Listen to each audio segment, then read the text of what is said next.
been a car guy forever since I was 16. Always had Hondas, turbo stuff. And I've always had the interest in building my own manifold. So a couple life decisions led me into a path where I had a job as like a shop help position at a fab shop. One of their welders put in his 2-week notice, and I actually ran to the boss at that point and was like, hey, you don't know it yet, but this dude's leaving. Give me a chance. Like, if I can't do this job in 2 weeks, like, I'll just leave. You don't even got to fire me. He was like, you're crazy, but okay. So you learned how to weld in your own garage, not at that? No, at their shop. So instead of taking a break, I'd run and jump on somebody's bench and try to learn how to weld. With a special guest from Pennsylvania, Jason Schmuck Built.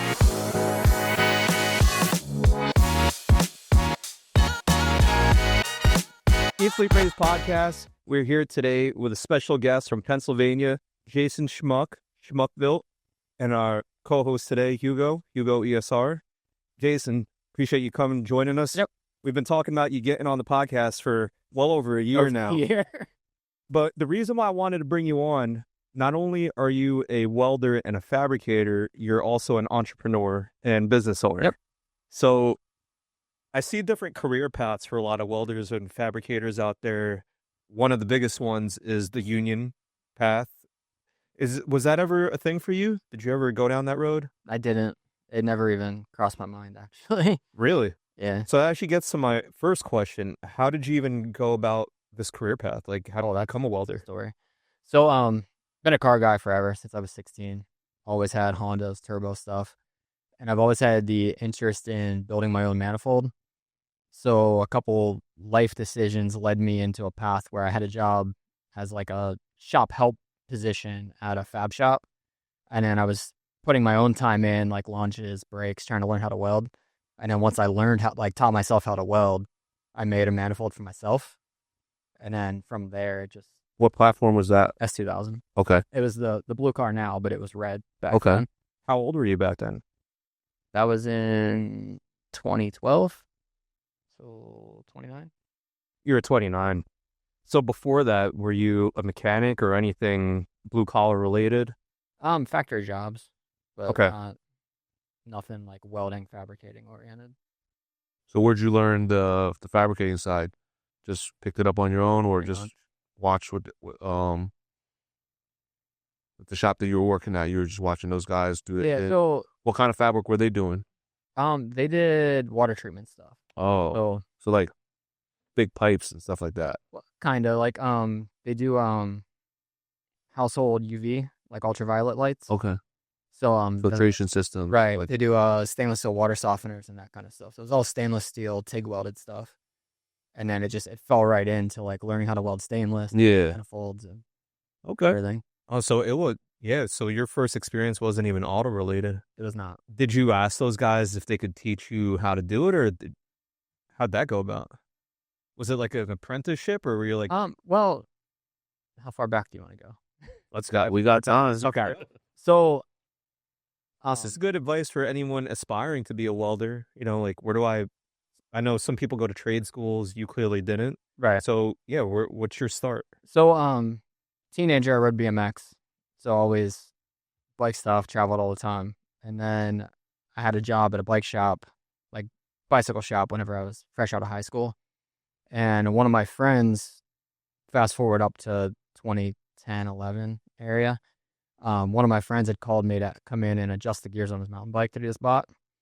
And I knew that their family owned a bottled water business. So he gave me an address. I showed up there, and when I got there, it was like a full fab shop. I'm like, this isn't bottled water. Like, what do you guys do here? Like CNC machines, laser cutter, like all kinds of welding stuff. I'm like, this place is awesome. Like, what do you do? And he gave me a tour, and then a week later, he called me and asked if I could come in and help him out for a couple days. They had a guy on vacation, just needed like shop help. And then I just kind of never left. So I did that for a couple days, came back on Monday, did that for a week, came back the next Monday, and just stayed there.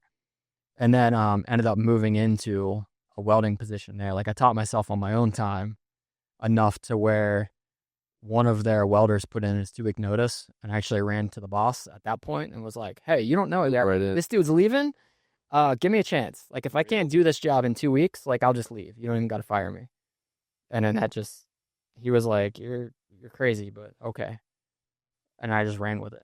So you learn how to weld in your own garage, not at that. No, at at their shop, like shop? on my lunch break and like 15-minute breaks. Like So wasn't there? so instead of taking a break, I'd run and jump on somebody's bench and try to learn how to weld. And nobody was like questioning that. Like, wait, this guy's not even a welder. What's he No, doing? man. My equipment over They here. let it go. Wow. All right. So it's pretty cool. So did you ask for his hand? Like, could you show me how to do this, or you just literally picked it up, and you're I like, had some Figure it out. tips from a couple of guys there to get started. so first started on stainless steel, you Yeah. said?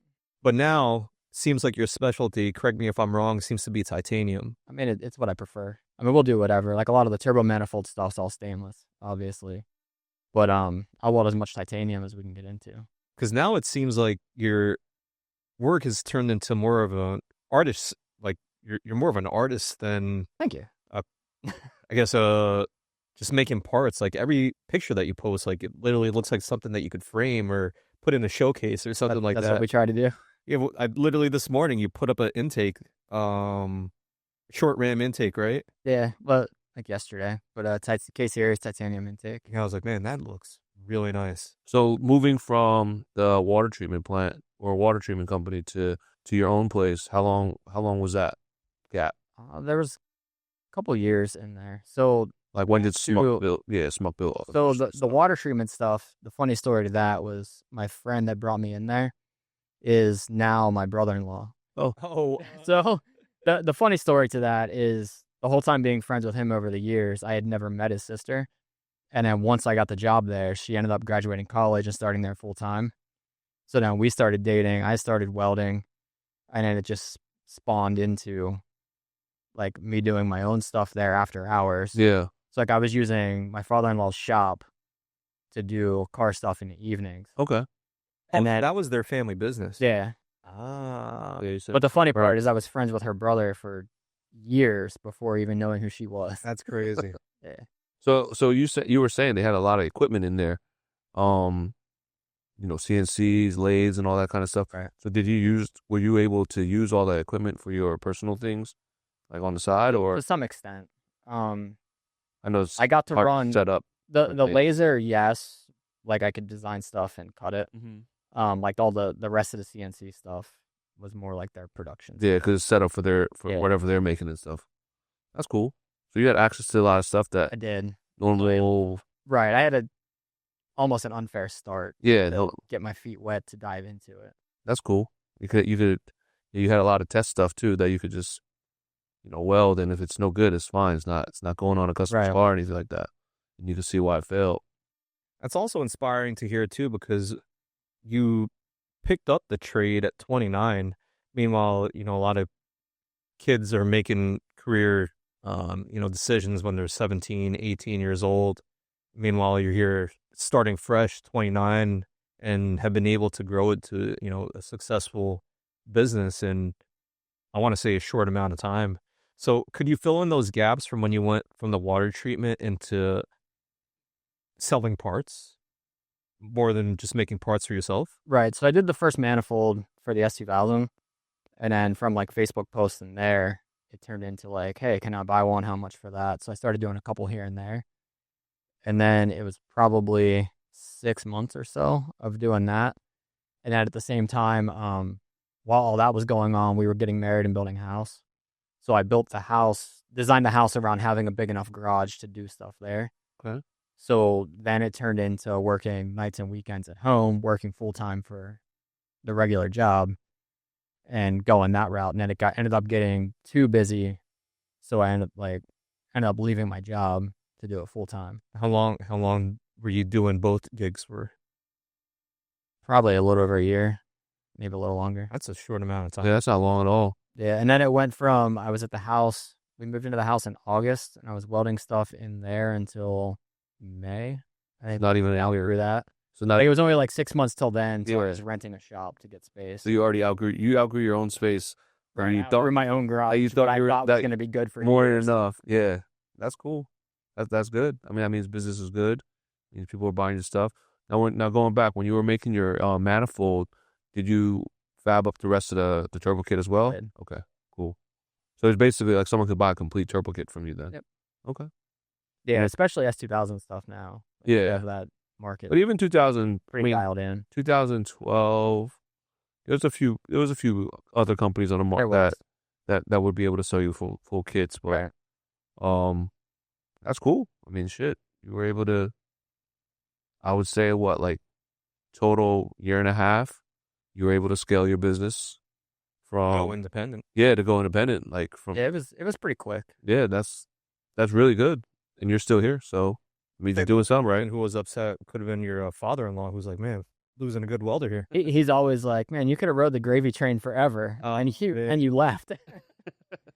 But Listen, it's sometimes it's better that way because staying there, you're just it's repetition. Like now you got guys calling you. I'm sure you have clients calling you all the time saying, "Hey, can you make this, make me that?" A lot of times, I'm sure you're getting one-off projects that normally you won't see that just working at the family business. right, It's just repetition. Is more of your business off-the-shelf parts or custom? a lot of it's off the shelf stuff. What would you say percentage-wise? Probably 90. Oh, wow. Like it's a lot of just mail order stuff. Like we ship probably 90-95% of stuff. So Whether like manifolds or like the tie intakes, catch cans and stuff. yeah, like We have a bunch of stuff. for our listeners, let's let them know, like, Schmuck Built. What does Schmuck Built do? It's like your product line. What would that be? Turbo manifolds, mostly Honda stuff. Anything from 7-second sport front wheel drive stuff to daily driven S2000s. Like we cover anything from turbo manifolds, full turbo kits, catch cans, overflows, fuel cells. So the whole Even now we're into CNC machining stuff. okay. So all of the head flanges, turbo flanges, all of that. So stuff they're all that done in-house. we use, like we're making all of those in house. Okay. So like I see it like online now to a lot of like these like send companies, stuff like that, where you could just send them stuff, they'll cut it out for you, they'll ship it to you. Do you guys offer something like that, or is it more just you guys could just make it yourself? I mean, I could do that. I don't have access to like a laser. Okay. Kind cut sends all laser cuts. So I can do our own aluminum sheet metal in house. okay. We have a 4x8 table, but it's a router, Okay. so it's actually using like an end mill bit to cut everything, Yeah. but not like a flame like plasma table. Yeah. But that's cool. So like limited to cutting capabilities, it's pretty much just aluminum. Okay. Is Honda still predominantly the majority of your business? Yeah, 90%. probably. So if it wasn't for this S2000 that you had, It was life changing. yeah. So literally your business is credited to that S2000 that you Pretty much. first had. So let's go back here. Before even welding, you had the S2000? I did not. I was always an EF guy. So like anyone that's known me for years, I had an EF sedan I had it for over 10 years. Those are the best sedans. I love it. I love the If I automatic could find automatic seatbelt. I hated that. I love that, I man. hated it. Like back in the day, like if you had that, like my uncle had one of those cars, and feel luxurious. yeah, like that was the first thing I noticed. If you open a door, that seatbelt comes out, it comes back. I'm like, Yeah, but you still got to put the lap belt on. I get it, man, but that thing was just cool. Like, you know what I mean? Like, yeah, I feel like you're in the future. that was a little different. I did like that though. So I had that since I was 19, 20 or something, and that was always anything from B series, like B16 swap, then it was LSV Tech turbo setup. It was a turbo K20 for a little bit. Went back. Yeah, I had this car for a long time. Yeah. And then I went back to a B series, and in 2011, it was a CRV trans wagon rear. Oh wow, so all-wheel drive, cool. So I was way ahead of the game on that one. I was going to say, I'll not capitalize on it. wow. Yeah, it was 2010, 2011. Like that winter was when I did that setup in it. Just imagine. I know. That was Missed the boat there that was a good 5-6 years before before it got big. Yeah. stream. That's pretty crazy. The funny story, whenever I ended up getting rid of that car, I parted out, I think I had like 5 transmissions, a pile of transfer cases, wagon rears. I sold everything for like $500. Like nobody would buy it. You're sitting on gold. Like now it's 20 grand worth of stuff. And I pretty much gave it away back. Yeah, but like we could never No, who would have known, right? It's one of those things. Coulda, shoulda, woulda. But so had the EF while you were working at the water treatment facility, and then at some point, what made you when did you get the S2000, and then did you buy it with intent? I bought the the 4-door was starting to rot. It had some like typical rust. It was a caged car, but it was rotting out like floorboards around the cage. So I was like, I don't really want to Mess with it fix anymore. it. So I just pitched the project, sold it, like parted it out, and then I bought the S2000 with the intention of turboing it. Like the only plan there was to turbo it and make like 550 and drive it. Just for fun. Yeah, like I just wanted to build my own manifold. Yeah. Like I've wanted to do that for years prior to that. So all the work on the EF, you did it yourself, Everything but the welding side of it back then. and no formal training, right? No. So moving forward now that you built that S2000, I mean, we've seen it everywhere. It's been at PRI. It's been at multiple shows. Do you even still drive that car? Yeah. Oh, you do? I almost drove it today if it wasn't raining. I was Didn't really rain yet. It rained the whole way here. Oh, really? From the beginning. It was raining when I left Carlisle. Yeah, I saw a couple drops this morning, but Yeah, it isn't. I almost drove it out today, and I was like, I'm not driving out in the rain. Okay. So you used many different platforms. You mentioned B series, K series, and now the S2000 is currently J series. Correct. And an amazing, eye-catching build. What made you switch to the J series platform? And So when I bought the S, the initial plan was just to turbo it. Like everyone knows the F series motors last forever. They hold boost great. Mine made it like 1,000 miles and lost the oil pump. Which is weird because like all the K series guys, That's what they use. Modded S2000 oil pumps. Mine, like, it cracked the oil pump gear and locked up, so I lost the motor. And then I did a piston and rod setup on an F22, and that motor, the guy that built that, it lost all the mains pretty much right after it was on the dyno. So that car made a little under 800 on that motor, and a tank of gas later, it was knocking. And it was still red at that point. And I was so mad at the car that I sold everything. I sent it to Tim Minsker to paint it.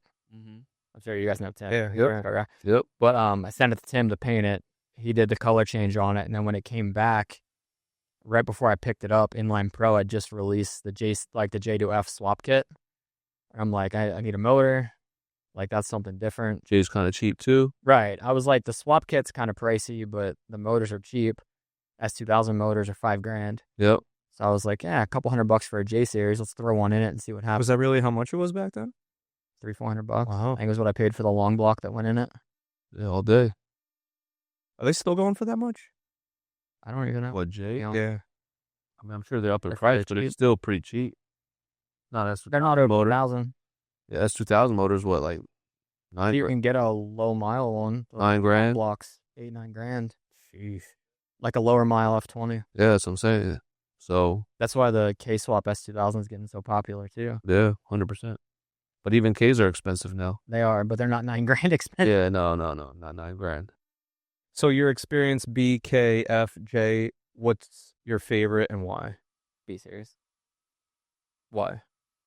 Can't go wrong with B series. Price-wise, you could go wrong with it now. You can, yeah. I mean, they just work. Like, it's tried and true, simple, easy to work on. Plenty of aftermarket support. Right. I mean, it depends what you want to do with it, like what you're doing with the car. But nowadays, like, what's your top seller, manifold wise? K series all-wheel drive.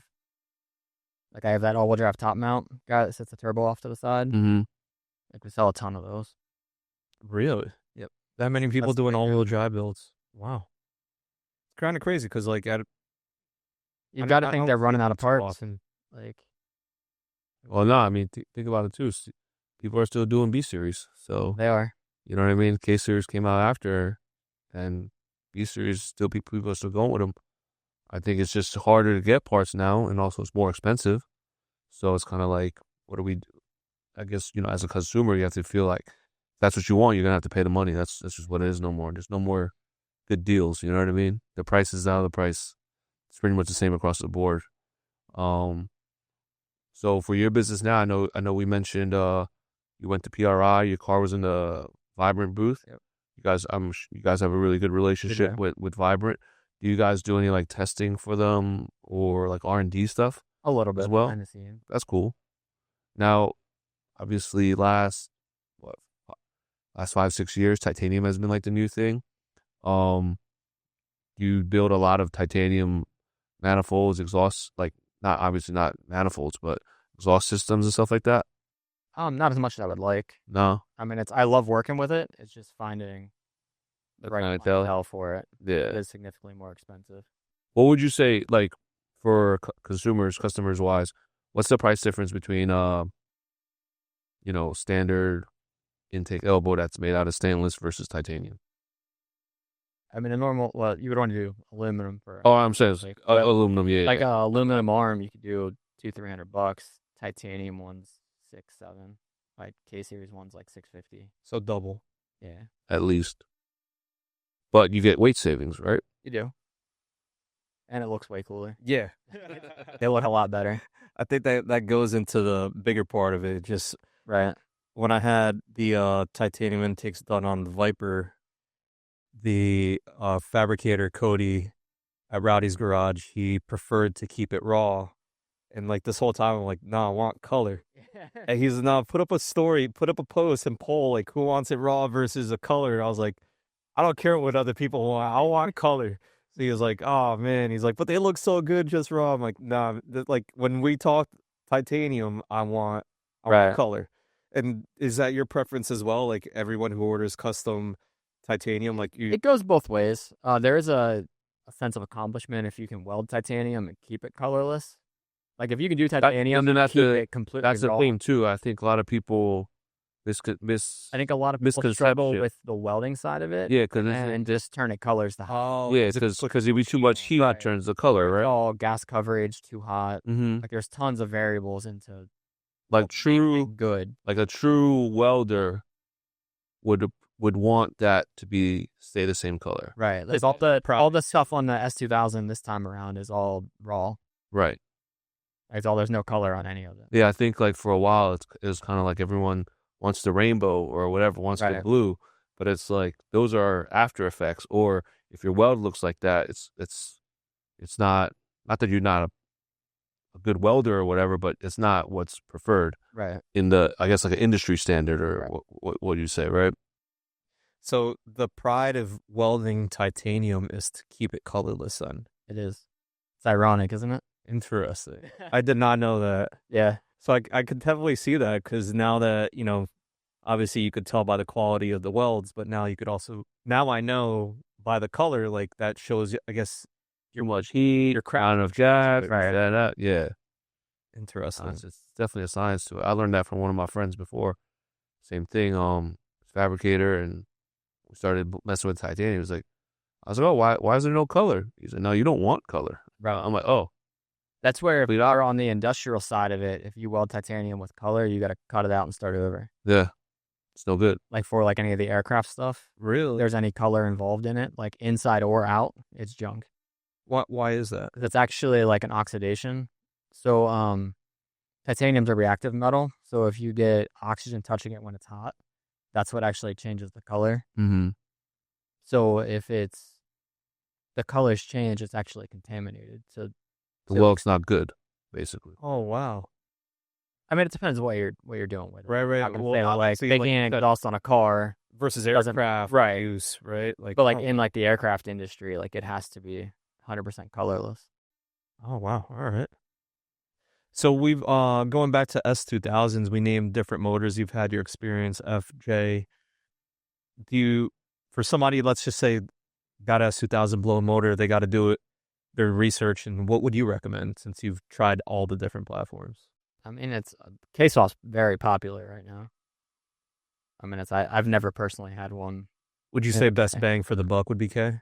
probably, because that goes back to the price of the motor too. So if it's the F Series $9,000, a K is what, Maybe $4? Maybe half, yeah. Would you recommend anyone go J?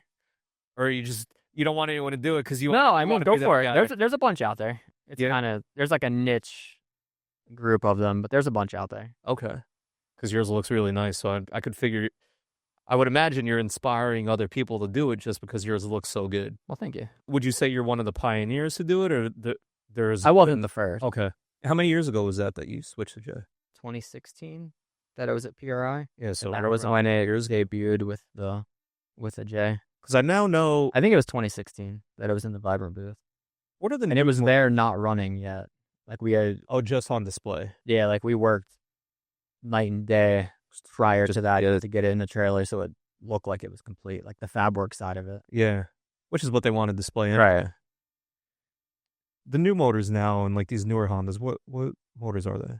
Oh, like the Type R motors. No, even before that, K20C1. They're still K. They're still Ks. because like Hasport is making. I saw them put up a post recently that they had the new mounts because Right, you can buy those motors from Honda too. oh Like you can buy the Type R motor as a crate motor. Yeah, for the but those are still considered Ks, right? Yeah, it's a K20C1, I believe. those are the motors in the FKs, Yeah. FLs. Okay, all right. So to going back to you transitioning from working at the water treatment to starting your own business, was that your first entrepreneurial venture? Yeah. And like, would you say it was a challenge getting things going and learning how to be your own boss, or was it just natural for you? I still struggle with it. When you started Schmuck Built as a shop, like after you started renting the space when you outgrew your own space, did you have employees? I didn't I had a part-time guy at that point. Okay, And where are you at now? I have 2 full-time guys. Nice. welder fabricators or One welder and one like general shop help. okay, and and you're still involved, so are you still making parts as well? Not as much as I used to. Okay, Like I'm still there every day, but right. I'm not welding every day. What would you say your primary role has transitioned to? A lot of programming is CNC stuff and trying to chase sales and the marketing side of it. So you're still doing all the back end stuff on your own. There's no other person helping you with that.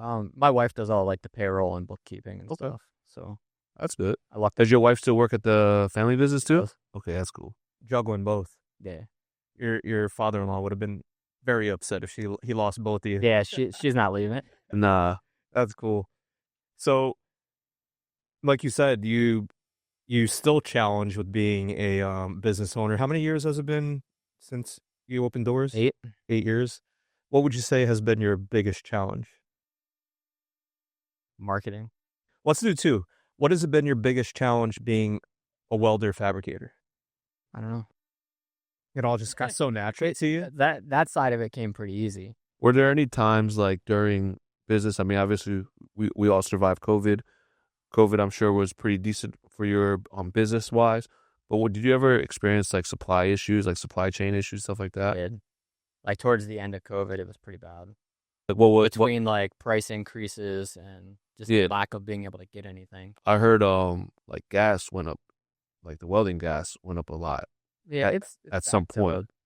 Yeah, I mean, that's I just heard like normal from price. friends that are in the industry that they were like, yeah, like gas is expensive, this is expensive, like hard to get like just even the raw material. So for a while, do you keep like a stock of your materials, or are you more like on demand where it's like, hey, I got jobs coming in, then you order the stuff to come in? It depends on what it is. So like the manifold stuff, like we make all our own flanges, so I have tons of that stuff house. As far as like the elbows and straight pipe, like I buy hundreds of those at a time. But when it comes to like the one-off stuff, like if I have a car coming in for like titanium intercooler piping, Yeah. I'm gonna order that Okay. per job. I'm not Yeah. sitting on a ton of titanium stuff, but But you still have you do have a pretty good inventory, I guess, Yeah, of there's a decent material. That's good. 'Cause I know shops, that's like a big thing to struggle with too, right? That's like cash flow, like Right. making sure you have material, but then you don't want you don't want to not maybe have like money either. yeah, like $100,000 of metal just sitting on the shelf, and you don't have the customers for it yet. What would be your biggest business challenge? Growing. I would Scaling. say scaling. Like for a little bit, it was growing really fast, and it was trying to manage that. Like you don't want to grow too fast where you add a bunch of people, can't afford payroll, like that kind of stuff. And then now it's almost struggling the other way to grow more. What's your thoughts on, because you said Honda's still a large share of your business today, what What are your thoughts on different platforms like BMW, for example? That's on the list. Because I can just imagine how you were able, even though the Honda platform was mature when you came into it already, you were able to come in and still take a significant share of that aftermarket business. I believe you could probably do the same for BMW. I think the BMW market and the new Super stuff is Yeah, it's big. It's a big market. And is there a reason that you haven't done it yet? it was shop space for a while. So the location I was in, but prior to the move we just made, was very small, like one car at a time. I only had 1,800 square feet Oh, wow. with like all this CNC stuff and It's like tons of equipment. Like we're stepping on each other all day long. Oh, I bring like one car in at a time. You got way more space here than I had. But now you've got this brand new facility, We do. and it's actually come full circle. We had the conversation off camera. You actually now own your building, and I believe it's with your father-in-law, Yep. who you used to work with, right? Which is awesome. Right. So it's now both of you guys have taken the business under one roof, per se. Right. And how big is your new facility? I have 7,000 square feet. Yeah, congratulations. Thank you. Yeah, from a lot more room for activities. Yeah. how big was your garage at your house where you started off? It was 1,600, but I only Big garage. but only had half of it. We still had to park the wife's car and stuff inside, so I only had a small corner of it. So it was probably 800 square 800, 900 square now. feet. Yeah. But now the new shop has like 4,900 of shop space Wow. and showroom and stuff. So A lot of room for activity. yeah, it's gonna be fun. So you invested into the building, which is an investment into yourself, into your business. It seems like you also have to make some additional investment into different platforms and vehicles to now Pay for the building. to those. Well, not necessarily pay for the building, but grow the business and, Correct. do what you did with Schmuck Built in the Honda market in these different markets that you mentioned, like Toyota and BMW. Right. So it's super exciting to hear. I'm sure, that's going to have a few hurdles as well. I think just as you did for the Honda market, you built an eye-catching, show-stopping car. You probably, have plans to do the same for those platforms? I'm not sure yet. Haven't gotten that far yet. Yeah. No, we do have a new Integra. Like I have a Type S that I'm gonna crack into pretty soon. Okay. We've done a couple small things for it, but that's probably the most direct next thing Okay. is ripping into that for So getting into the newer Honda platforms. Now, you were also mentioning before, when we were speaking off camera, that you also do a lot of private label stuff. I do. Private label stuff meaning what for the listeners? We manufacture a lot of stuff for other shops that are branded as theirs. Okay. So, if you ever, like, if someone needs, like, what would be like name one of the items, for instance, that, you guys can private label for other companies? Pretty much anything. Okay. I do a lot of manifolds for people. Okay. Catch cans, So basically, intake, whatever you sell. anything that we make in house. Like if you have a shop that you want your own brand, Yeah. something like we can work Yeah, with there and get you something. Okay. Because you have the clearly the capabilities to customize everything in house. Very cool. But private label's still a small side of your business versus It goes in spurts. Like there's waves both ways. Yeah. Now, you were saying before, like, one thing that you struggle with was marketing. Currently, what are you doing marketing-wise? This is just really just social media platforms, and because like nowadays there's not as many forums like they used to have. Right. So, what platforms do you use, and which one do you like the best? Pretty much just Facebook, Instagram. Probably if I had to pick out of the two, probably Instagram's Yeah. the more efficient one.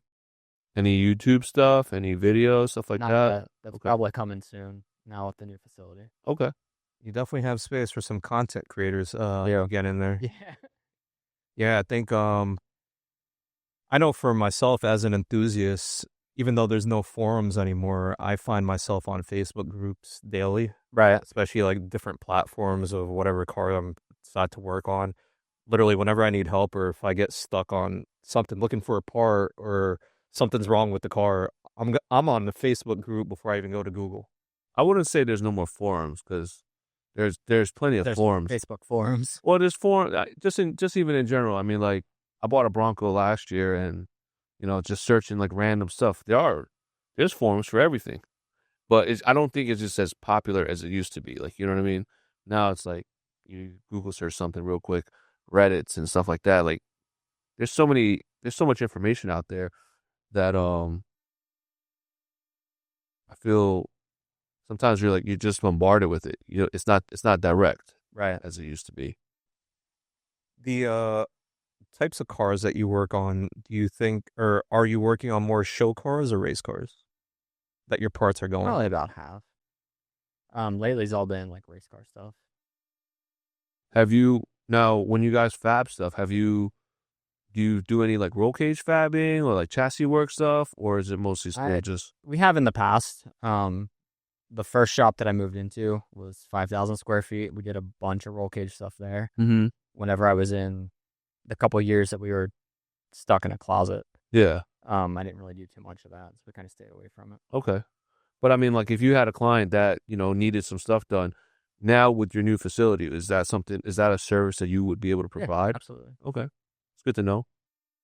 Sounds like anything welding, fabricating, like just come to Jason. He'll take care of it. If it's on a car and it gets welded, we can take care of it. And if it's even related to water treatment or something, he might even be able to help you out over there We too. can package deal. We can get you a water softener for your house at the same time. Cut you a deal here, whatever you need. So the one-stop shop for welding and fabrication. Question that I had: you mentioned you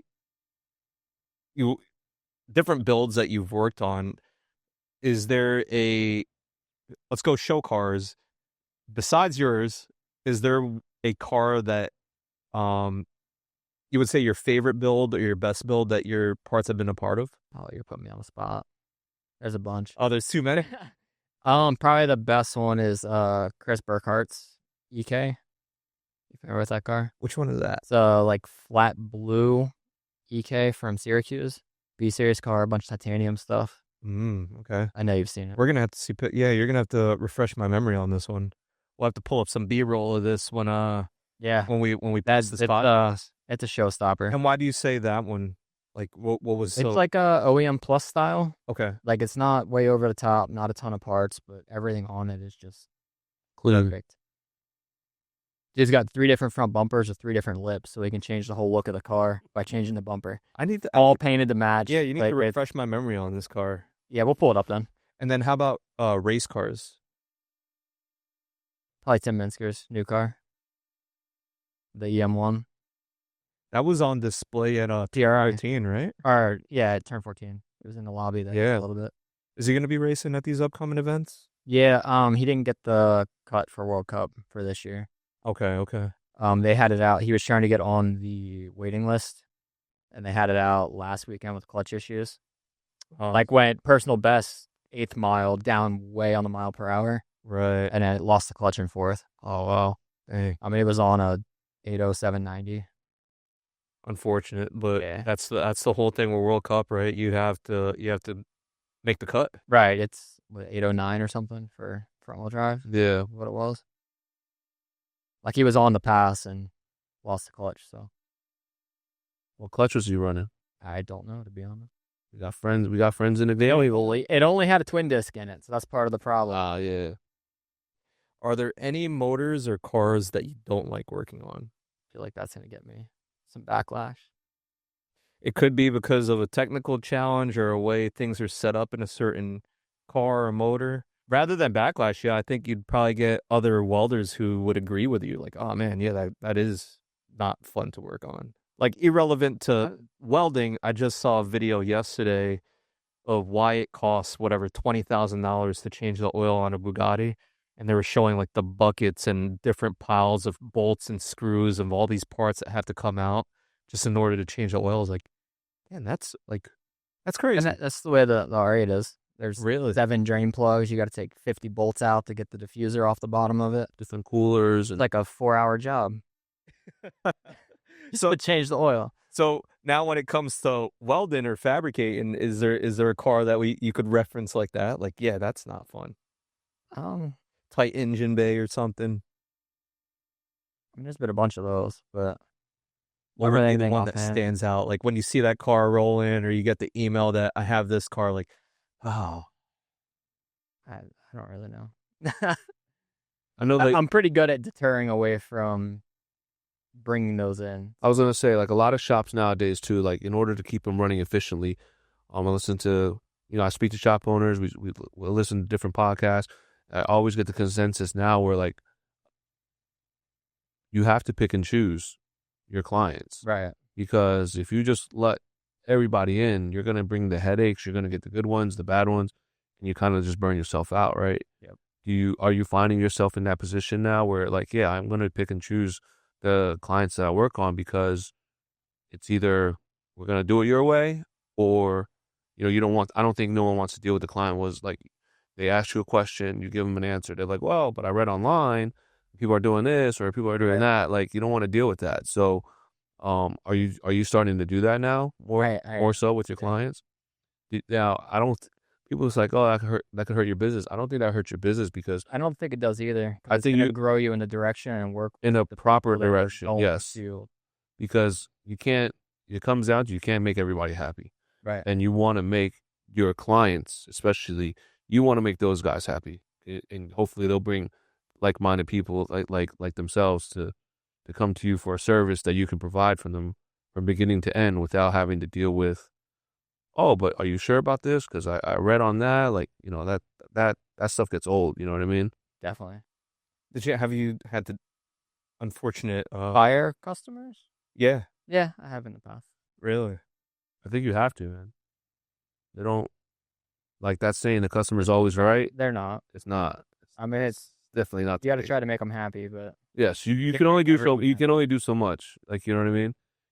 You trying. I think at the end of the day, the guys trying to be nice, they get burned. You're fixing someone's fuck up, and it still fucks up. Well, you know what? You're the last person to touch my car, so absolutely. you fucked it up. They're not even talking bad about the other guy. So I feel like, yeah, you need to control that, and the only way you can control it is, like I said, people come to your shop. It's one stop. We do it this way. This has been proven. We'll make it happen. If you don't like it, hey, I'm not the shop for you. Right. When you say fired customers, is it like you've had their car in the shop and like you just told them to come pick it up? No, I haven't done that with cars in house, but I've done it with like mail order stuff. Like at some point, How does that work? thing. Like somebody will get a part in and they're not happy with it? Refund. Is that what it is? Like they call and complain about a part? Right. Or I mean, there's lots of variables, but I mean, you can kind of read people from the beginning. A lot of times it turns into like it's the crazy custom jobs that sometimes become not worth it. So going into that, because you sell custom parts and you sell a lot of parts online, what are some challenges and any things that stand out about horror stories about working online and selling parts online? Not really horror stories. I try to stick to like just what's on the website is what we offer. What about scams? Have you ever been scammed? Not big. Don't jinx that. Thankfully. Yeah. I hope you didn't just bring that on to me. No, but like that. I think that's one of the things that on especially like internet, online, like e-commerce stuff. right, So there's lots of probabilities of that. Like, you know what I mean?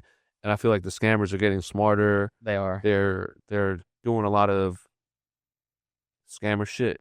You know what I'm saying? And it's very hard to catch that. I talk to other business owners where they'll call the customer. Hey, you need to send us ID. You need to do this. Like, this is a big order. Someone ordering a complete turbo kit from you, it's a couple $1,000s. Right. Like, you know what I'm saying? And when it ships out, I only ship to the billing addresses. yeah. So that's one of the Yeah, what recommendations do you have for anyone like to avoid from being scammed? Like, do you have any processes that prevent you? Because it seems like you've had a low rate.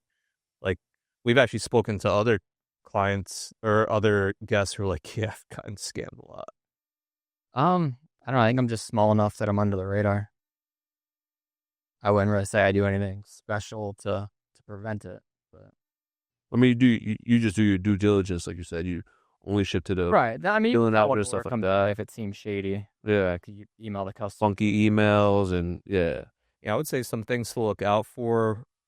Addresses not matching. There's a lot of drop ship addresses out of like Florida, and especially when those come up, like Miami, Florida. A lot of I get that a Unfortunately. lot, but Some international customers. sometimes it's like a lot of Puerto Rico address. Right. It's shipped to Florida to a freight forwarder. So we ship a lot of stuff to Miami and also to Syracuse or Buffalo. Okay. So that's where you have to do Buffalo. your extra due Buffalo, you're right. Right. Because like a lot of Canadian customers, like Toronto area, will ship stuff to Buffalo. Yeah. Yeah. And then they'll literally drive over the border and then pick up their packages. Whatever they do. So, yeah, unfortunately, one of the bigger challenges of selling online, it's one thing to make your parts. You have to invest your time and your effort into making your parts. And it's one thing, like you said, you were learning along the way. So you started your business from scratch. So you then had to learn how to become a master of doing business on e-commerce platforms of who would have thought I would have had to learn how to avoid being scammed online. And then even though you may not realize you're doing these checkpoints, some things that we do on our end here, in addition to addresses matching, we have extra add-ons. So we're on the BigCommerce platform. I don't know if you guys are on Shopify or I think we're on WooCommerce. BigCommerce. So I know we actually purchased some of the add-ons through the platform for security checks. So especially with credit cards, CVV codes need to match the card. I know that's a lot of scammers do that. They get stolen credit card numbers, and we pay an additional monthly fee for BigCommerce add-ons. So during the payment, when payments are made, the processor they'll send back a report per payment made. Like they'll flag it. We'll get emails that say check ordered blah blah blah because it's flagged for these particular reasons. Right. But What's your guys' turnaround time for shipping orders? Depending on how busy it is, we can be as fast as same day, but Usually it's 2 days. yeah, usually And I think that's what also helps me is a lot of like the manifold orders are all built to order and stuff. So a lot of that has a delay time. So if something does come up or like the payment comes back, I still have the part. I still have it, Right. and it could still be sold. Right. Because that's another thing with like completely custom parts. Like I made this just Right. for Like, what do you do What with am I it? gonna do with this thing? Yeah. So moving into different platforms. I mean, I hate to say this because you were just in Hondas. We had a guest here who works on an American platform, and unfortunately, like for him, he's like, yeah, like because of these types of cars, we get a lot of like scam involved in that. So I would also throw up that, caution to anyone out there, including yourself, when you get into the different platforms of cars. Right. Also, like you said, you were below the radar for now. Just, you got to keep your head on a swivel. Right. As a business owner, you just got to always stay on your toes here because you work hard for what you have and you have a family to feed, you're providing for. So it's a punch in the gut when you do get that charge back or whatever it may be. And thankfully, moving forward, keep doing what you're doing so you could avoid those things in the future. So being in the significantly larger amount of space here that you moved into, is it going to be full of more inventory, or are you planning to take more customer cars in and be doing, building cars in house? Like, what's the goal with that much more space? A little bit of both. So I want to add inventory for faster shipping, along with bringing back custom builds, and then we're also adding more CNC stuff. Oh, nice. Like more into the manufacturing side of it. So you're gonna be getting more machines. Yeah. Okay. So what's next? What's like the next big purchase for you, machine wise? We just added a CNC lathe. Okay. That it's wired up but not running yet. Okay. So that was. So you got the lathe, the regular CNC. Yeah, I have a Haas CNC mill, a lathe sitting there. And then we also have a CNC tube cutter. Okay. Which is pretty cool. It's like all the collectors and stuff. Yeah. It's all That's all CNC now. button and cut it. That's cool. With all the new machines and the growth that you're expecting to have, more help is going to be, necessary, extra people in the shop.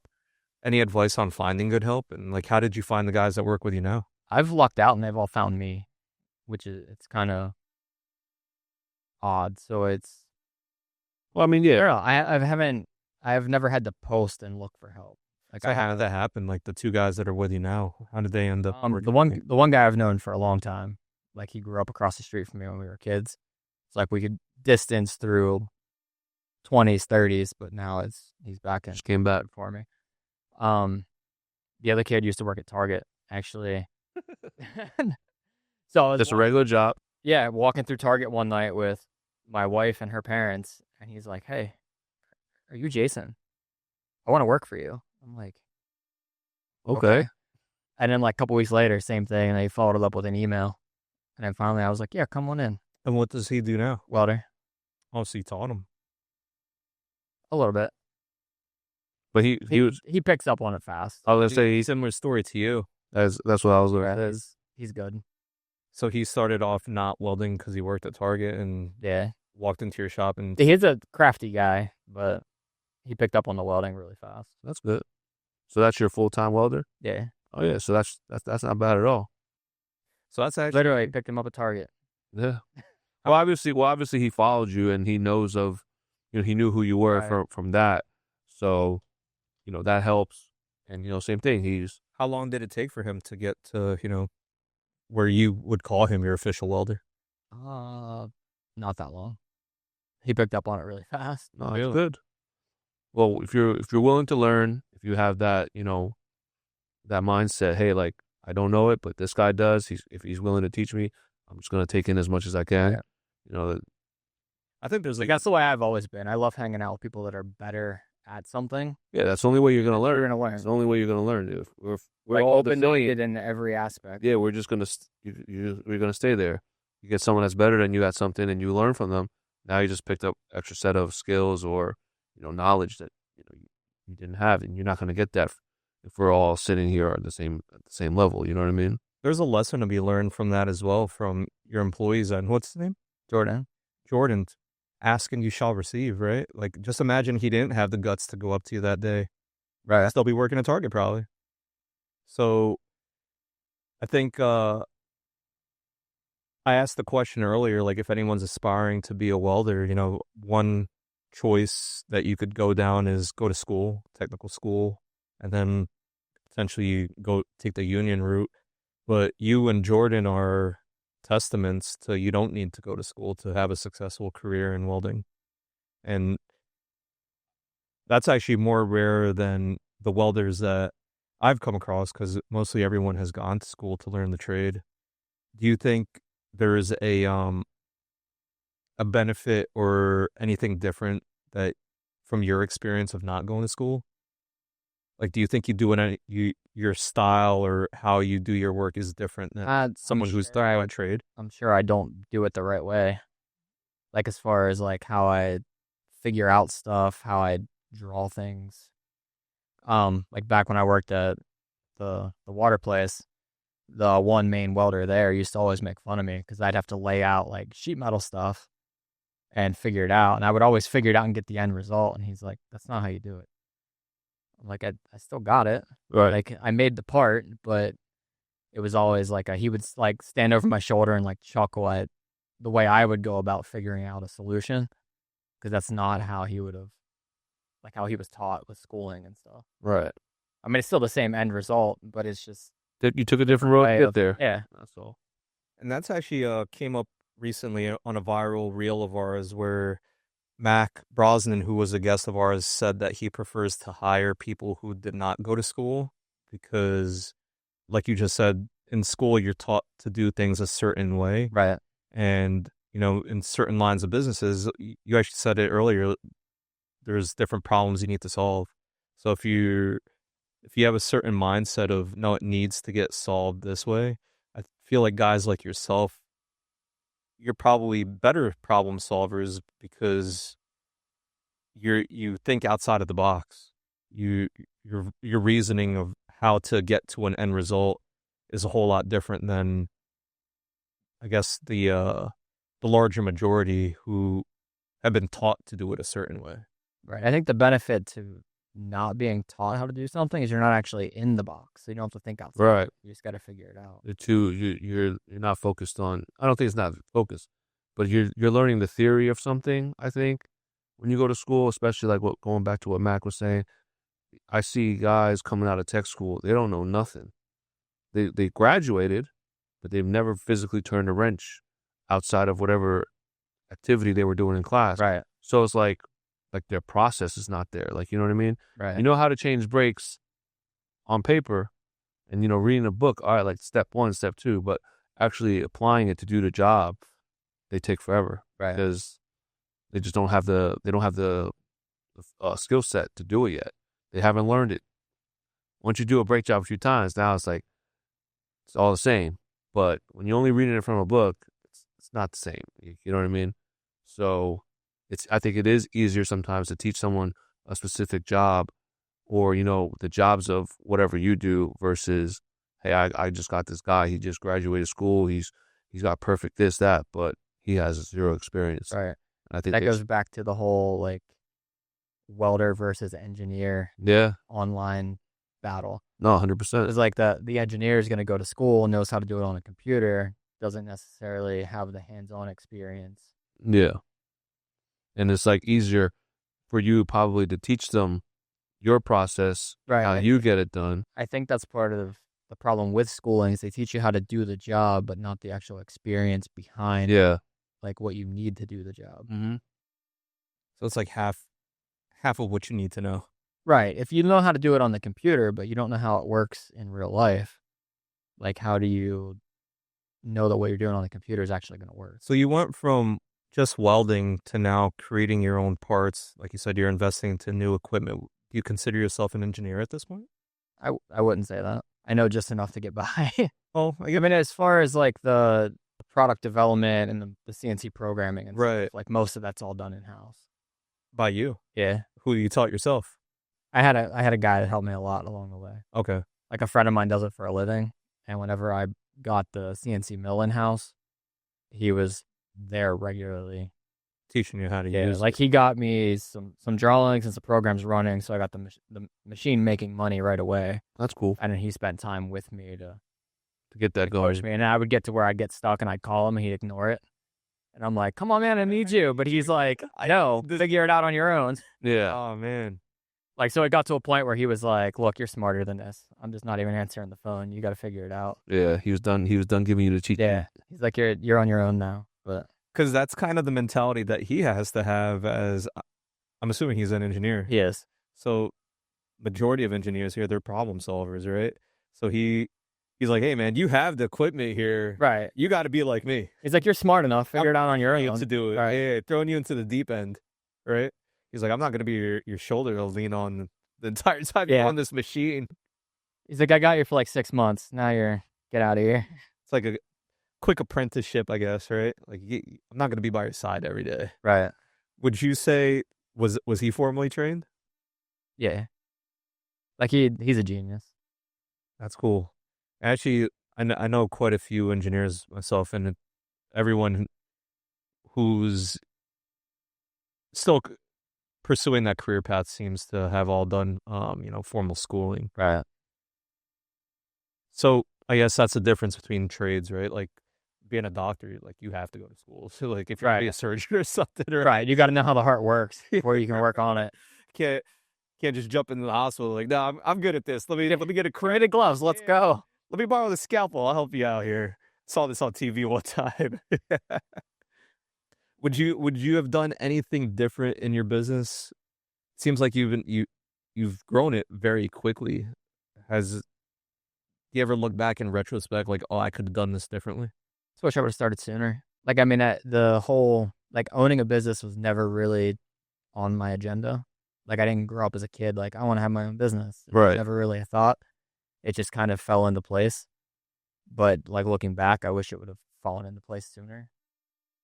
I always say like everything happens for a reason. You know what I mean? So had you maybe started earlier, maybe it wouldn't have been as successful as it is starting later. Like, you pick up certain things along the way too that probably helped you right get into That's that. Where, you know what I mean? with having my father-in-law, like, excellent mentor. Right. Like, he's built multiple businesses that are way larger than what I have. Yeah. So, like, having him, like, bounce ideas back and forth, Right. like, Because definitely, it's prevented me from making too many mistakes. yeah, because it I'm not sounds gonna say like I've never made mistakes. it sounds like It's helped me not make the common ones. right. It sounds like from you doing that, doing the moonlighting, like working on stuff at night, working on stuff during breaks. Right, like, I had a Into customer basis before I left my job. yeah, And that I think that kind of got your feet wet and set up the good foundation for that when you transition, you didn't go through the struggles of like a brand new business. You've already had somewhat of an established clientele and a certain amount of products you make because I think a lot of people think starting a business is so easy, but oh, I'm just going to start this and sell that, but no one even knows who you are. right. You had a little Started this business with the EF, it probably wouldn't be as successful as it is with S2000 platform. I don't think so. Right. Definitely wouldn't have been. So it seems just everything has been in good timing. no. So shout out to everyone with the S2000 who's helped Jason build his thank you, business guys. here. Has prices of S2000s have gone through the roof. They are. So have you seen any effect to your business on that? Like, is it changing? Is things slowing down or picking up? Because if you have an S2000 now, you've got money because you paid a premium dollar for it. Right. I mean, it's slowed down a little bit. Okay. I think that's the whole economy across the board, though. I don't know if you guys have seen that. It really depends on the industry you're in, right? We talk to a variety of business owners on all different platforms, like it really depends how you put it in our perspective because we diversify. Like we were just talking about earlier how, when we first started this business, this just used to be an apparel company. Now we do custom printing, we do fulfillment. Our main business right now is our children's line. And now you actually just came and supported our event last week, and we Yep. appreciate you for that. And now we're hosting events. So That was awesome for your first one. I appreciate that. That was That was a hell of an event. anyone for who missed your first out, one. Fast Life Fest, no prep drag racing, Power Wheels drag racing, car show, and we're doing this all in collaboration with Farm Truck and Asian from Street Outlaws and Built, and he's another engineer, but not Did even. the turbo kit on his car years ago. Oh, did you? Yeah, on I a did light not barrel. know that. Yeah, I did that car. You Pennsylvania guys are all in a network of your own. Honda Pennsylvania guys. So the irony of all this now, because I didn't even know you knew of Alex. So how this all came together and talking about the effect of the economy and how you actually just said like, oh, it was a good event. It was a great event. We went into this blind. We never did a formal event. Brand new partners. People were telling us this is the wrong time to try something new for events. The economy's down. People aren't trying to spend money experimenting on trying to go to a new event. So like, seemed like all the cards were against us here. I thought it went great. And thankfully it worked out. So one of those things, it's like, even though the economy may be affecting just the S2000 platform, when you throw into the mix, like, oh no, well, we're going to be working on new Acuras, really, when you look at the bigger picture of things, like, no, like Schmuck Built is growing because we're diversifying. Right. I think the struggle of slow sales is actually beneficial because it's going to move you into You got to new figure out new ways too. Throwing you into And I don't feel like I think differently a little bit. I don't feel like the economy or S2000 sales prices being high means that you're going to be less business. It just means that whoever's buying the S2000 is also probably going to be a more established person. right. You know what I mean? So and look at more in that disposable income because they're right paying that premium. because you're paying a premium. So you're obviously unless you're just getting trust fund money or whatever, you obviously you have money to buy the car, and if you want to upgrade it, then this is just what it's going to cost. Like, you know what I mean? So I don't see it as a downfall that car prices are through the roof because people are still buying them, obviously. Right. Otherwise, they wouldn't be through the roof. Right. If nobody was buying on the price. Exactly. So you're driving the price up. That means whoever's buying them is now going to have more money. It's just like the same thing. Like supers went up so much money, and all the super shops are still super busy. because guess what? Whoever's buying that car can afford it and can afford to do whatever upgrades they want.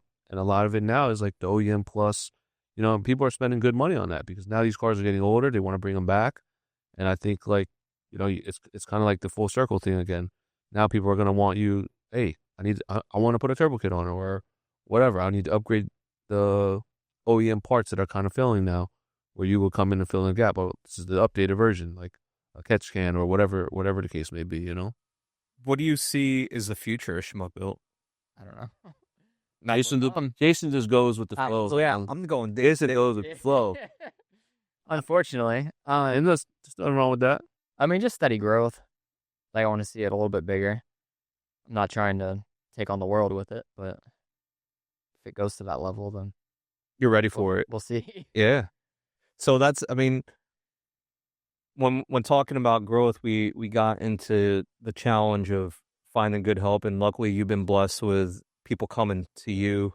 If let's say that rapid growth did hit you, you step into the BMW platform or Toyota platform, whatever it may be, and you just overnight like, holy shit, this is a lot of people coming in.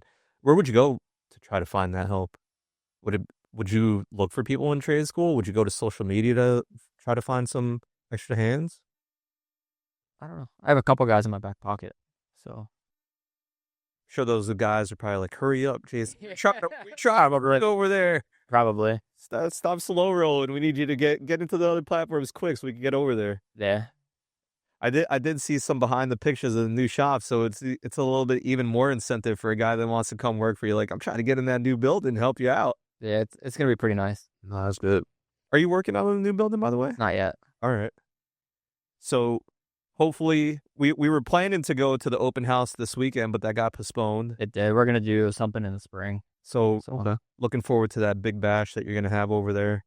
And you actually told us off camera, the new shop's by Carlisle? Yeah, it's right outside of Carlisle. So huge automotive community. For anyone not familiar with Carlisle, Pennsylvania, they have the Carlisle Fairgrounds there, and they throw massive events there, and usually by specific makes. Like I've gone to the Dodge Mopar one myself, so like Ford Nationals, and it's just so Yeah, crazy. they cover everything. It's every other weekend all summer. It's like hundreds of thousands of square feet. Like that facility is massive, the fairgrounds. And did you grow up in that area? I did. So it's kind of crazy because you grew up in a car community. Right. Did you become a car guy because of where you grew up, or was your dad? My dad was into stuff, so that Huh? kind of. No, he hated him. No, That's probably why you like them. Yeah, Doing what what your parents didn't like. Your dad into. he was a Ford guy. So first car was a Honda? My first car was a Pontiac Sunbird. How'd you end up getting into Hondas then? That was my second car. DEF. Yeah. Well, I had two. So the first EF sedan Okay. was when I was 17 or something, Okay. and then that was 2001. Like, as the whole body kit craze and everything. Yeah. Wild. So it was shaved door handles, body kit, all that. Which body kit you have? Like Wings West or Air Booney? It had the Blitz one. Oh, Blitz. All right. It was like Blitz or Shogun. Yeah. It was horrible. One of Fucking those that terrible. the Super Street middle pages. Oh, yeah, you just picked. The you just stupid picked kid one was like, oh, I want that. Remember back then, like Super Street, we could actually pull out an issue over here, like for like the middle 20 pages would be like the Nopi catalog. Yeah. Hell yeah. And you're literally circling off parts back then. That's crazy. That was a wild time. And that's when Carlisle actually was crazy. Right. That's that 0304 Yeah. time was like the Carlisle Import Show was That would not. ridiculous. Yeah. Yeah, that was during like the peak of Nopi Nationals and maybe even Hot Import Nights, right? That was a Yeah. different time in the scene. They probably wouldn't be too interested in your titanium and your Not custom back parts then. back then. Not enough lights in the engine bay for that. See, everything comes in good timing. Like your skill now wouldn't have been relevant. 20 years ago? And that's crazy. 20 years ago. Yeah, we're old. Sheesh. Putting a date on ourselves. But that's actually good. I mean, the way that you've been able to master a trade, master welding, and then now welding, right? Watering too. Now you mastered welding. You're able to transfer your skill and your trade to your employee, and now you're working on the business side of things, learning a new skill. Because, like you said, your father-in-law owns multiple successful businesses. So it's kind of like you just seem like a renaissance man here. You just keep tackling new skills and I mean, growing it. if you're not learning, you're not growing, right? Yeah, that's basically what it is. And which is why you're a successful entrepreneur. Most people don't have that mindset. So even though it comes so natural to you, it's a rare I wouldn't say a habit, rare quality to have. Very like-minded business people can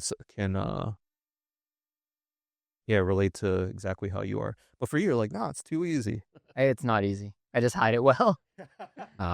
There's no shame. It's all a struggle. Nah, there's no shame in letting it be known. Honestly, I know you have 2 boys. But yeah, I mean, you're a family man. I've got 1 son, and owning this business is my full time. So it's hard, man. It's hard. which your event was the first time that I took my 8-year-old to anything, I remember that, any like all day thing. He had a blast.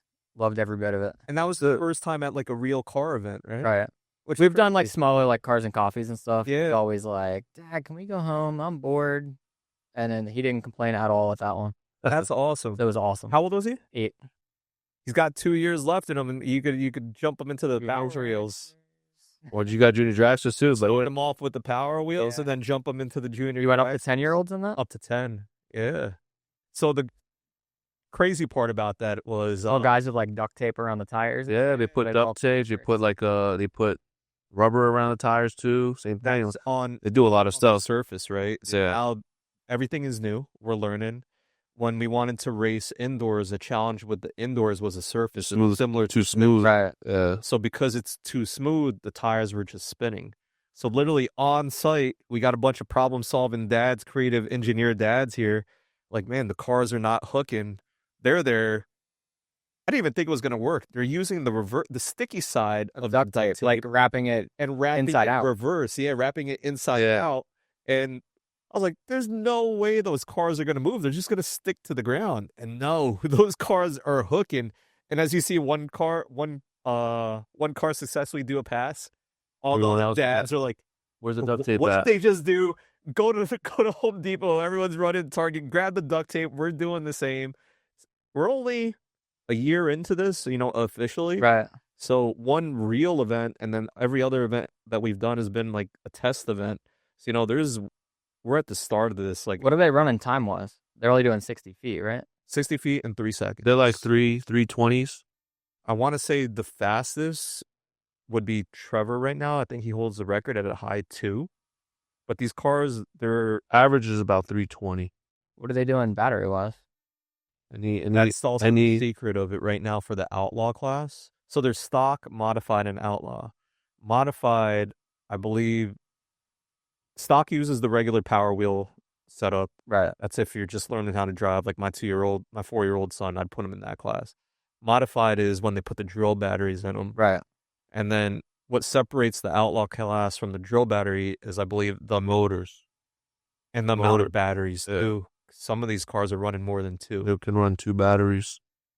And that's also the secret sauce to it right now. Like, They going up to like 40-volt stuff? Or is it like... Well, I mean, you got to keep in mind, like a drill battery is like, some of it is 20. 18, 20. I think modified right now is restricted to 20 volt. It's like a DeWalt battery. Correct. Yeah. But at the race, I was over there filming, doing our content, and I went over to Trev's car because it broke. And literally one of the pit crew guys jumped up in front of me. He's like, "You can't film it." I was like, "What?" They put up blankets On what's in it. Yeah, I was like, "What is going on?" And I go to another No pair prep who's life fixing serious. a car over here, and he's like, "No, don't film it." I was like, "Really?" He's like, "No, I'm kidding." But he's like, everyone wants to know what's going on under Trev's car because that's kind of at the point of racing that we're at with these cars. It's super secretive, where Right. everyone's looking for that extra edge, and the outlaw class allows for that, right? So it's like you could experiment, and other parents like, "Yo, his car's flying. What is he doing different?" So everyone's here, everyone's learning. It's brand new. Yeah. So I'm very curious what you could come up with because there's no standard like it's not like pro mod racing or whatever it is, Right. or junior dragsters. It's set in stone how you make those cars go fast. Like here, it's a bunch of engineer dads trying to figure things out. You're in Pennsylvania, like where Solanco Fairgrounds is probably not far from you. I don't know. Yeah. Never heard of it. So that's where we ran the tests at the last event. We've done 2 there so far. So whenever you're ready to jump in, come join us. Actually, Fast Guy Racing just bought a car. Yep. He literally picked his up this weekend. Alex built him a car. That's funny. So everybody, like, there's a bunch of parents, like drag racer dads, just within our community that came last week and like, this is effing cool. I talked to Alex before I left. There's 140 cars there or something. Yeah, he has a lot. 130 something cars, 110 kids, and a whole lot of curious parents and uncles and aunts were like, yeah, we're gonna get into this here. Yeah. It was just our small group of friends who are watching it who don't even have kids. Like, I want to build one. And believe it or not, Bill, we just highlighted his Corvette on our page. Tons of custom parts on his car, 3D printed. It looks like a real Pro Mod mini Corvette. He doesn't have a kid. Perfect. He builds the cars because he's a very meticulous guy, but he has other kids driving his cars. And He's like a team owner. yeah, he's got 2 now. Perfect. So at the last event, he had a yellow one and a red one. When somebody popped the hood of the yellow one. I was like, this looks like Bill built this. He's like, this is Bill's car. He's like, my son's driving it. I was like, that's awesome. So I'm showing that to my friends. I was like, look, he doesn't have a kid. You can still build them. He built 2 of them. He's hiring drivers over here. It's cool, man. Very cool hobby. I mean, something new, something refreshing for, what the industry has. We're just, what Fast Life is we're just adding, something fresh to everything that's going on already. Any other topics that we haven't touched on that you want to get to? Not really. Like you said, I think because you're such a good businessman, Renaissance man here, I think the challenges that we were trying to get out of you, it's one, you have a really good mentor, so you probably didn't even, a lot of the challenges a lot of other business owners would have encountered, you avoided them by having, Right. Like he didn't overstep, but right. made sure I stayed in the right direction. Probably didn't only make too many dumb decisions. Yeah, because a lot of times, like, man, I don't know how to do this. Luckily, you're like, hey, what? I got this coming up. What do I do over here? So, no, look, everything just happened for a reason for you. You wouldn't have met your wife if you didn't work at that place. And then refresh my memory here. How did you end up at the water treatment plant? That was his buddy. My friend, Your friend asked you to come by. needed me to fix his bike, like a bicycle. Man, It's crazy. you've Like I said, accepted by now. You're a very lucky guy. Right? all things happen for a reason. I don't complain a whole lot. I like that. I've actually had to remind that to someone recently. They happened to mention something that said, just my luck when something went bad. And I pulled them to the side. I was like, listen, you realize like everything that's been happening to you lately for the good, like you better appreciate that, because for you to say just my luck, like, no, you're a lucky guy. Right. You need to appreciate that you're lucky, because when you do, more of that's going to keep coming your way. The law of attraction. I Yes. don't know if you've heard of that, but yeah, I mean, good energy attracts positive energy, and like, don't say just your luck. Like when you look for the negative in something, that's all you're ever gonna see. right, you attract the negative. So if you have that mindset, nah, man, good things don't happen to me. They're not going to happen to you. If you think good things don't happen to you, they're not going to happen to you, because you attract what you you put put out. Yep. So I'm glad that you acknowledge that you're lucky, you're blessed, because it's going to keep on coming. I hope so. I know Schmuck Built might be outgrowing this 7,000 square foot facility soon, because look how quick you outgrew everything else in your past. It seems like as soon as you built it, you outgrew it. Yeah, we'll see. It's a possibility, though. Yeah, man, good for you. Good problem to have. Yeah, we have enough ground to build another building. So, Oh man, like the lot that we have is big enough for another building. that's good. Oh, so you guys bought like a whole property? Yeah, we bought 3 acres. Okay. Nice. And how much of it are you guys using right now? Half of it. 12,000 square feet. Oh, yeah, you got a whole lot of play over there, man. Good That's for you good. guys. I think that wraps it up. Jason, we appreciate you coming down. Yes, sir. Thanks for Drop your socials for our followers, so that this way, that if they don't follow you, they can. Where they can buy your part. The website's www.schmuckbuilt.com.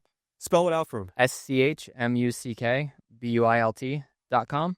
Okay. And then your Instagram. Instagram is Schmuck Built as well. Okay. And same with Facebook. And make sure you follow his social media if you want to see his crazy S2000. One of my favorite S2000s out there, not only because he has my favorite wheel, the T37s on it, but an amazing engine bay, jaw dropping. You see this car at any car show, even if you don't appreciate Hondas, you're going to stop and look at it just by the amount of custom fabrication done in there. It's one that anybody who's into cars can appreciate, right?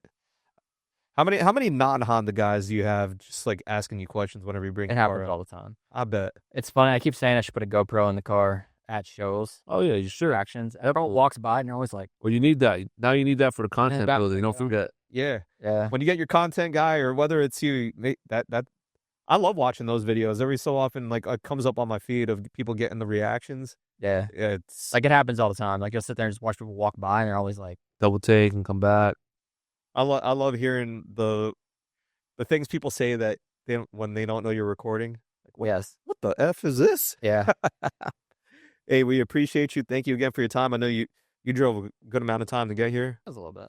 So till next time. Yes, sir. If you guys like today's episode, make sure you like, comment, subscribe, Eat, Sleep, Raise podcast. Till the next one.